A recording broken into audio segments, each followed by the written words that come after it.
બસો રોડ પર ચક્કાજામ 160 ટ્રેન રદ ખેડૂતો દ્વારા પંજાબમાં બંધના એલાનના ઊંડા પ્રત્યાઘાત પંજાબ હરિયાણાની શંભુ અને ખનોરી બોર્ડર પર પાકની એમએસપીની કાયદેસર ગેરંટી સહિતની તેમની માંગણીઓ માટે ખેડૂતોએ આજે પંજાબ બંધનું એલાન કર્યું છે। ખેડૂતોના પ્રદર્શનમાં પાનબસ પીઆરટીસી વર્કર યુનિયનના કર્મચારીઓ તેમજ અન્ય ખેડૂત સંગઠનોએ પણ પંજાબ બંધને સમર્થન આપવાની વાત કરી છે। પંજાબમાં આજે ખેડૂતોનું રેલ રોકો આંદોલન છે। આ વિરોધને કારણે 163 ટ્રેનો કેન્સલ કરવામાં આવી છે, જ્યારે 19 ટ્રેનોને ટૂંકાવી દેવામાં આવી છે। તેમજ બસો દોડશે નહીં। દૂધ પુરવઠો, શાકભાજીનો પુરવઠો, તમામ બજારો, ગેસ એજન્સીઓ, પેટ્રોલ પંપ, ખાનગી વાહનો પણ બંધ રહેશે।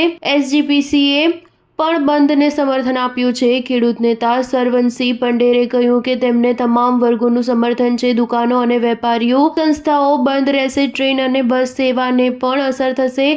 બસ સેવા પણ સવારે 10 થી બપોરે 2 વાગ્યા સુધી બંધ રહેશે। ખેડૂતો અને દૂધવાળાઓએ પણ બંધના સમર્થનમાં શાકભાજી અને દૂધનું સપ્લાય બંધ કરવાનો નિર્ણય લીધો છે। જો કે પંડેરે જણાવ્યું હતું કે બંધ દરમિયાન કોઈ પણ ઇમરજન્સી સેવાઓ ખોરવાશે નહીં। બંધ શાંતિપૂર્ણ રીતે પાર પાડવામાં આવશે। તેમજ એસજીપીસીએ પણ ખેડૂતોની હડતાલના સમર્થનમાં તેની ઓફિસો અને સંસ્થાઓમાં રજા જાહેર કરી છે।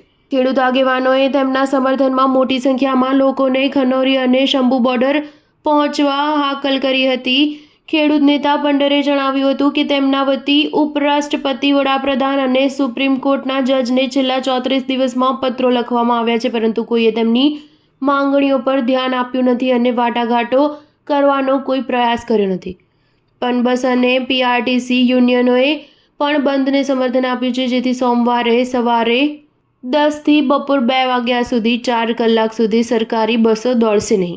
યુનિયનના પ્રમુખ રેશમસિંહે કહ્યું કે ખેડૂતોએ સવારે 7 વાગ્યાથી સાંજે 4 વાગ્યા સુધી પંજાબ બંધનું એલાન આપ્યું છે, પરંતુ આખા દિવસની હડતાલ શક્ય નથી। અમે લોકોને પરેશાન કરવા માંગતા નથી। આ કારણથી હું ખેડૂતોને 4 કલાક સમર્થન આપીશ। પીઆરટીસી પંજાબ અને અન્ય રાજ્યોમાં 577 રૂટ પર બસો ચાલશે, જેની અસર આ સમયગાળા દરમિયાન થશે। આ બસો પંજાબ, હરિયાણા, હિમાચલ પ્રદેશ, જમ્મુ અને કાશ્મીર, દિલ્હી, રાજસ્થાન અને ઉત્તરાખંડને આવરી લે છે। પીઆરટીસી પાસે 9 ડેપો છે જ્યાંથી આ બસો દોડશે નહીં। સ્ટાર ન્યૂઝ 7 હંમેશા સચ્ચાઈની સાથે।